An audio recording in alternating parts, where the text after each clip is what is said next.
အားလုံးမင်္ဂလာပါ Forever United က Facebook နဲ့ YouTube channel ကနေကြိုဆိုလိုက်ရပါတယ်ကျွန်တော်လက်ရှိမှာ United တင်က Europa League Semi Final ပထမကြောမှာကျွန်တော် FIFA ရဲ့ကွင်မှာကျွန်တော် FIFA ကိ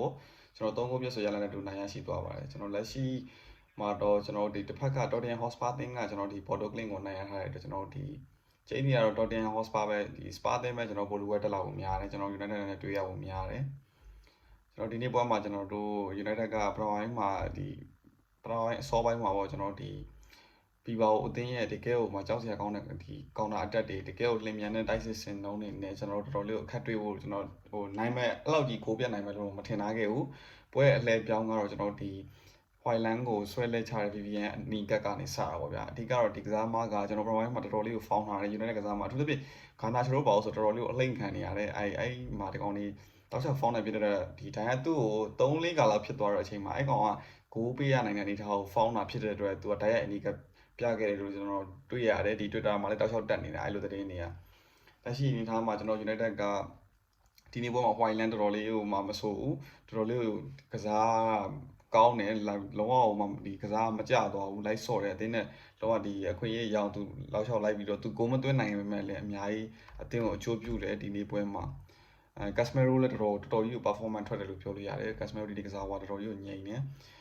သူ့ရဲ့ဒီတဘာနဲ့ဒီ United အသင်းကိုအကောင်းဆုံးဒီကွင်းလက်ပိုင်းကိုသူအကောင်းဆုံးထိန်းချောင်းပေးတယ်ဘောလုံးလမ်းကြောင်းတွေဖြတ်တောက်ပေးတာတို့ဒီပြီးတော့ဒီသူ့တက်ခဲ့လေးအများကြီးလုပ်ပဲသူဂိုးလည်းသွင်းနိုင်ခဲ့တယ်ဒီကောင်းဒီဥကာတီရဲ့ဖန်တီးပေးတဲ့အလုံးကိုသူဂိုးသွင်းသွားတယ်နောက်ပြီးတော့ကျွန်တော်ဒီနေ့ပွဲမှာကျွန်တော်ဂါနာချိုကောင်းတယ်ဒါပေမဲ့ဂါနာချိုကဂိုးလိုအပ်နေတယ်ဒါပေမဲ့ဂိုးမသွင်းနိုင်သေးဘူးဖြစ်နေတယ်သူကဒီ Bruno ကတော့ပြောစရာမလိုဘူးကျွန်တော်အဓိက Man of the Match ကစားသမားဆိုတော့ပြောလို့ရတယ်ကျွန်တော်ဒိုကူကောင်းတယ်ဥကာတီလည်းဒီ assist နှလုံးတော့လောက်သွားတယ်လို့ပြောလို့ရတယ် Bruno ကတော့ကျွန်တော်တို့ဒီ hat trick ရနိုင်တဲ့အနေထားတော့ hat trick တော့မရခဲ့ဘူးကျွန်တော် Maguire ကိုနောက်ပိုင်းမှာသူတို့ level လိုက်တယ် Maguire တို့ကျွန်တော်ဒီ Ugarte တို့ Mazraoui တို့ကိုဒီတူကူတို့အကုန်လုံးကိုသူ level နားပေးလိုက်နောက်ဆုံးကနာချိုကိုကျွန်တော်အာမတ်နဲ့ထည့်ပြီးအာမတ်ကို never သွေးဖို့ပါညာဝင်လောက်ခိုင်းလိုက်တယ်ဒီဒုတိယကြောမှာကျွန်တော် United က Old Trafford မှာကစားရမယ်အဲ့ဒီပွဲမှာလည်းကျွန်တော်ဒီနေ့ပွဲလို့ပဲအမှားနဲ့ရတဲ့အခွင့်အရေးကိုအကောင်းဆုံးအသုံးချနိုင်မယ်ဆိုတော့ကျွန်တော်တို့က final ကိုကျင်းနေပေါက်တက်မှာပါဘယ်တော့မှဘောလုံးဆိုတာအပိုင်တွက်ထားလို့တော့မရဘူးကျွန်တော်ဒီနေ့ပွဲမှာလည်းဟိုအစားကတော့ကျွန်တော်တို့ကအဲ့လောက်ကြီးထိပြတ်သားရရထွက်ရမယ်လို့မထင်ဘူးဟို Viva ဆိုတဲ့အတင်းအချင်းမဟုတ်တာဗျာတင်းမှာ Nico William တို့ Inaki William တို့နဲ့အရှိမတကယ်ကောင်းတဲ့ကစားသမားတွေသူတို့ရဲ့ဒီ Queen Level လည်းကောင်းတယ်မမတန်ကစားတဲ့ပထမမှာသူတို့ရဲ့ plan ကဘာလဲဗျာ United ကိုဘောလုံးပေးမကင်ဘူး United ကစားကောလုံးဝတဲလို့မရအောင်သူတို့ကတောက်လျှောက်ကိုလုံးဝတကယ်ကိုမ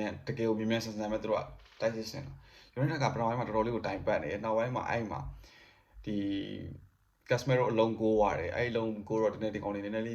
းပြသွားပြီးနောက်ပိုင်းဒီပနတီလုံးထပ်ပေးလိုက်ရတော့အဲ့မှာအဲ့ကောင်လေးသူတို့ကစားကွာလုံးဝပြတ်ထွက်သွားတယ် United ကပဲလုံးဝအသာစီးကစားသွားတယ်ပြောလို့ရတယ်ကျွန်တော်တို့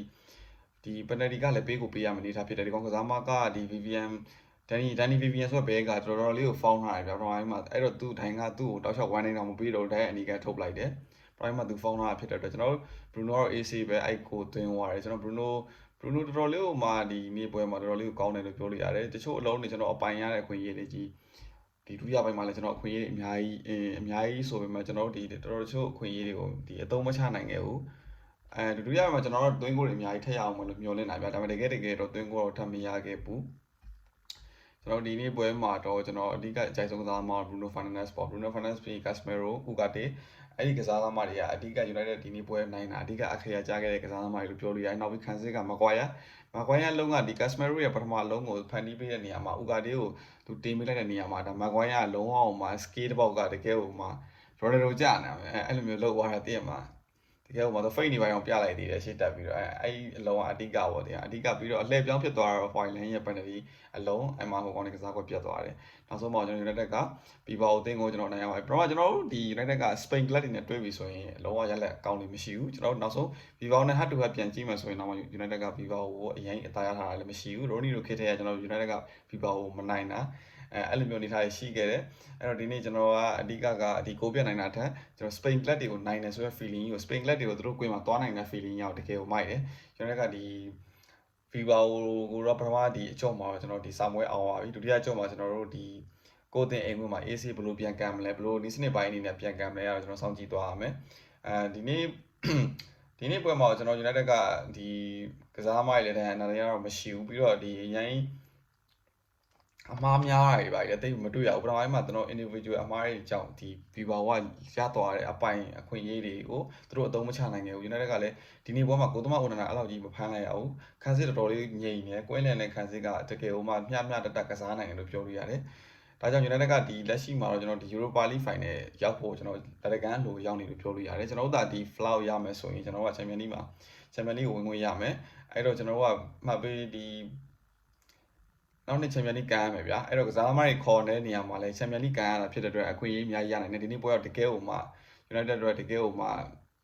အရေးကြီးတဲ့နိုင်ငံပွဲလို့ဖြစ်သွားတယ်ကျွန်တော်ဒုတိယအကြောင်းမှာတော့ကျွန်တော်တို့လည်းနိုင်မယ်လို့မျှော်လင့်တယ်နိုင်မယ်လို့လည်းယုံကြည်ပါတယ်ကိုတင်ခြေစွမ်းကို Amorim ကတော့သူအကောင်းဆုံးကစားကွက်နဲ့သူအကောင်းဆုံးနည်းစနစ်နဲ့သူကျွန်တော်တို့ဒီ United ကိုဒီ Viva ကိုအိမ်ဝင်းမှာနိုင်အောင်သူဆွမ်းဆောင်ပေးနိုင်ခဲ့တယ် United ရဲ့ဒီ Spain club တွေကိုမနိုင်တဲ့အခြေအနေဆိုလို့လည်းသူ့အနေနဲ့ပဲဖြတ်ပြနိုင်ခဲ့တယ်ကျွန်တော်ဒီနေ့ပွဲမှာဒါကျွန်တော်အမြင်ရတော့လောက်ပါပဲပရိသတ်တွေအမြင်တွေ comment box မှာဝင်ရောက်ပြီးဆွေးနွေးကြလို့ရပါတယ်အားလုံးကိုကျေးဇူးတင်ပါတယ်